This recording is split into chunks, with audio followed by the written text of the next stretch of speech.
Hi friends, வாங்க lunch சாப்பிட்லாம். எங்கள் வீட்டில் எனக்கு செம்மையான லன்ச்சுங்க. நான் வெஜிடேரியன் தான், ஆனால் எங்கள் வீட்டுக்காருக்கெலாம் பார்த்தீங்கன்னா எங்கள் மாமியார் மீன் குழம்பு கொடுத்துருக்காங்க. மீன் வருது.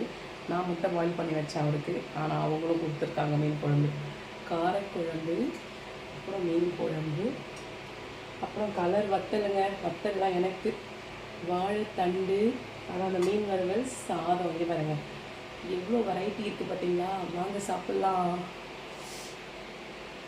வாங்க ஃப்ரெண்ட்ஸ் சாப்பிட்லாம். நீங்களும் இந்த மாதிரி காம்போ ட்ரை பண்ணி பாருங்கள். இந்த மாதிரி காம்பினேஷன் வாழைத்தண்டு, காரக்குழம்பு, வத்தல் இந்த மாதிரி ட்ரை பண்ணுங்கள் ஃப்ரெண்ட்ஸ். உண்மையிலேயே ரொம்ப டேஸ்ட்டாக இருந்தது. இதில் நல்லெண்ணெய் ஊற்றி சமைச்சா ரொம்ப டேஸ்ட்டாக இருக்கும். நான் வந்து ரெண்டும் கலந்து தான், நல்லெண்ணையும் normal cooking oil, sunflower oil அந்த மாதிரி மிக்ஸ் பண்ணி தான் செஞ்சேன். நல்லெண்ணெய் மட்டும் ஊற்றினா ஒரு மாதிரியாக இருக்கும் அப்படின்னு சொல்லிட்டு பசங்க சாப்பிட மாட்டாங்கன்னு சொல்லிட்டு. ஸோ உண்மையிலேயே ரொம்ப டேஸ்ட்டாக இருந்ததுங்க. இது எல்லாத்தையும் மிக்ஸ் பண்ணி ஒன்றா சாப்பிட்றதுக்கு. உங்கள் வீட்டில் என்ன சாப்பாடுன்னு கமெண்ட் பண்ணுங்கள் ஃப்ரெண்ட்ஸ்.